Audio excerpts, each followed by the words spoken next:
Artis A ditangkap oleh Badan Narkotika Nasional akibat penggunaan zat psikotropika.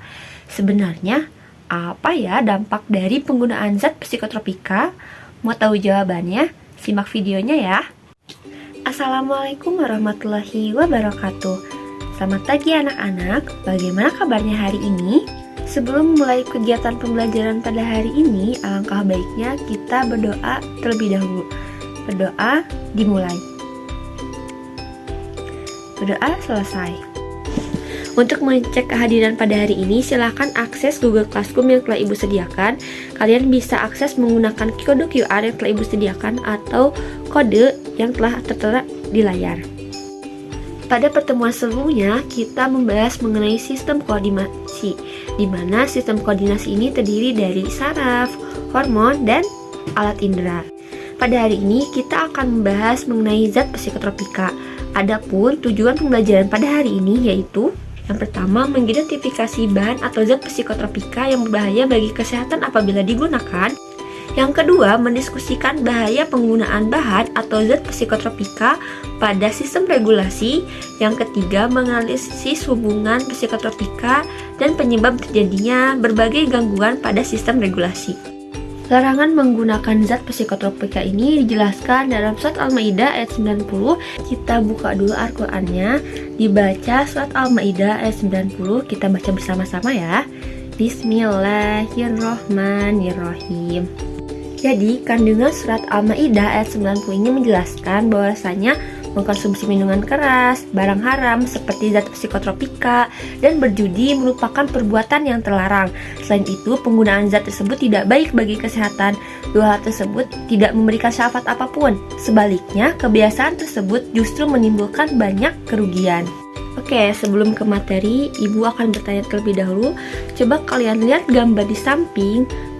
Nah, di sini adalah gambar yang menunjukkan bahaya dari penggunaan zat psikotropika. Menurut kalian, apa bahaya penggunaan dari zat psikotropika dilihat dari gambar tersebut?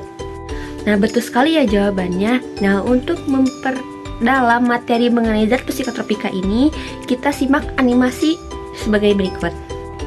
Undang-undang yang menjelaskan mengenai zat psikotropika atau narkoba ini dijelaskan pada Undang-Undang Nomor 35 Tahun 2009, yaitu zat yang bisa menghilangkan kesadaran. Psikotropika merupakan zat-zat yang bisa mempengaruhi kerja susunan saraf pusat yang dapat mempengaruhi aktivitas mental dan perilaku penggunanya menjadi lebih hiperaktif. Perbedaan antara psikotropika dan narkotika, jika narkotika dapat menghilangkan kesadaran penggunanya, dan psikotropika ini penggunanya malah menjadi makin aktif. Dan satu lagi yaitu zat adiktif yang membuat penggunanya merasa kecanduan. Nafsa ini sebenarnya sudah digunakan pada zaman dulu 2000 sebelum Masehi. Tanaman Papaver somniferum sudah banyak digunakan. Salah satunya itu seboxerinya digunakan untuk menghilangkan rasa sakit dan juga memburu karena dapat membius hewan tersebut. Di India 330 sebelum Masehi, ganja digunakan sebagai bahan makanan dengan efek yang dapat merelaksasi. Sebenarnya efek psikotropika ini banyak dimanfaatkan dalam dunia medis dan kedokteran, tetapi jika disalahgunakan atau melebihi dosis yang dianjurkan akan memberikan efek yang berbahaya bagi tubuh. Berdasarkan efeknya, nafsa ini dibagi menjadi 3, yaitu stimulan, depresan, dan halusinogen. Efek pertama yang akan kita bahas yaitu stimulan. Stimulan menyebabkan organ tubuh seperti otak dan jantung terangsang untuk bekerja lebih cepat. Sebagai contoh, ketika telah melakukan aktivitas fisik, tubuh akan menghasilkan hormon adenosin yang akan berikatan dengan reseptor yang memberi sinyal bahwa tubuh merasa capek dan perlu istirahat. Namun, jika pengguna zat psikotropika, mereka akan merasa kesulitan untuk beristirahat. Zat terlarang tersebut memiliki struktur yang sama dengan adenosin yang membuat tubuh merasa berenergi dan bahagia. Ketika penggunaan zat psikotropika dihentikan, reseptor akan berikatan dengan banyak adenosin yang menyebabkan tingkat kelelahan menjadi lebih tinggi yang mengakibatkan butuh lebih banyak zat psikotropika.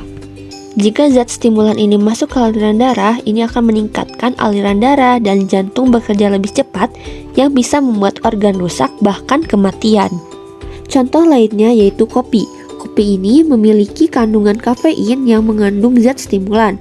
dalam kadar yang sedikit. 1 gelas kopi sama dengan 150 mg kafein. Sedangkan batas penggunaan kafein itu 150 mg per kilogram berat badan. Dan apabila berat badan kita 50 kg, mengkonsumsi 50 gelas sehari akan membuat kita overdosis. Fungsi yang kedua yaitu depresan atau penenang. Depresan ini akan menekan fungsi neuron dalam saraf pusat yang menyebabkan kehilangan kesadaran.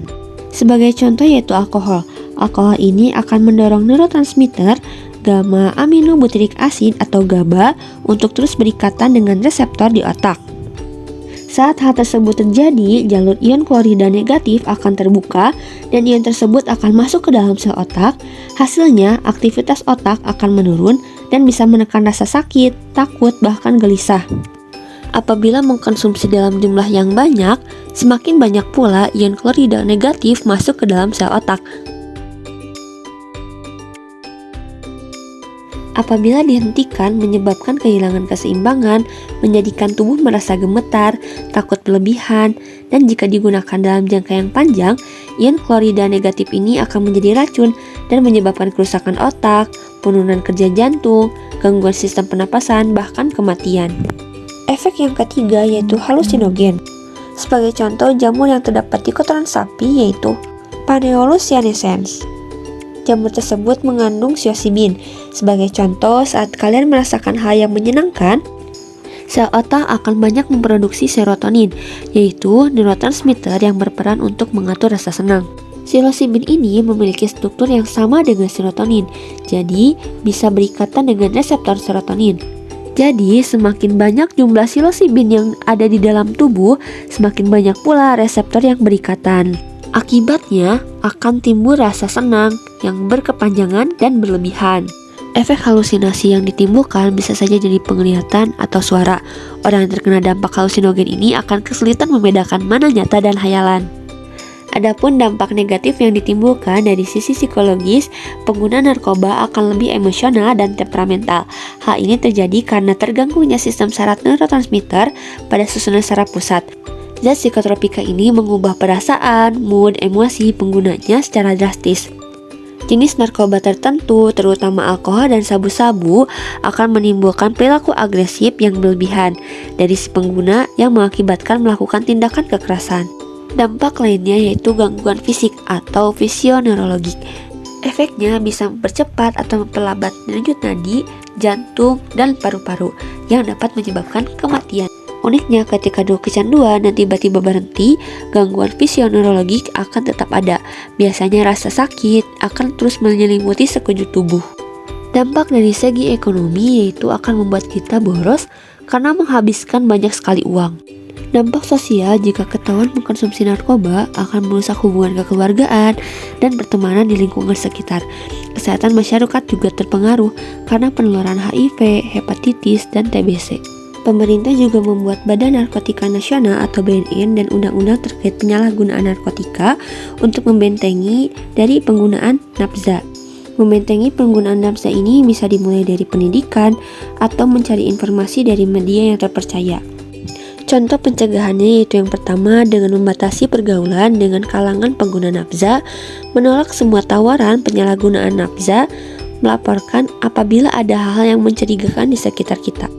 Nah, setelah kalian menyimak apa yang Ibu sampaikan tadi, silahkan buka Google Classroom-nya. Ibu di situ sudah menyiapkan LKPD dengan pemasaran bagaimana dampaknya jika kita menggunakan zat psikotropika atau nafza ini. Ibu beri waktu untuk mengerjakan LKPD ini selama 15 menit. Untuk pengerjaan LKPD ini silahkan kalian lakukan secara berkelompok. Sudah diberi juga pembagian kelompoknya di minggu lalu, silahkan kerjakan secara berkelompok. Jika ada yang ingin tanyakan, silahkan kalian untuk tanyakan. Oke, Ibu sudah periksa hasil pengerjaan LKPD kalian, ternyata jawabannya sangat bagus dan benar ya. Nah, jadi kalian sudah mengetahui dampak penyalahgunaan zat psikotropika bagi masyarakat, bagi kesehatan, dan juga bagi diri kita sendiri. Oke, sampai sini, adakah yang mau menyimpulkan kegiatan pembelajaran pada hari ini? Mungkin ada yang lainnya?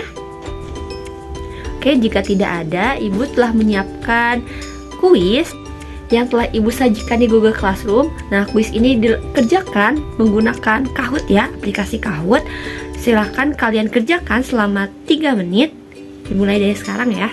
Oke, sudah Ibu cek hasil kuis kalian. Wah, ternyata kalian sudah mengetahui apa saja dampak penyalahgunaan zat psikotropika, apa itu nafza, kalian sudah paham. Nah, Ibu tampilkan juga nilai-nilai dari hasil pengerjaan kuis kalian. Ternyata nilainya bagus-bagus dan kalian sudah paham. Oke, selanjutnya tugas kalian yaitu membuat resume pembelajaran hari ini mengenai dampak penyalahgunaan zat psikotropika. Bisa kalian kumpulkan minggu depan di Google Classroom. Nah, mungkin cukup sekian pembelajaran pada hari ini. Tetap semangat, tetap berprestasi. Wassalamualaikum warahmatullahi wabarakatuh.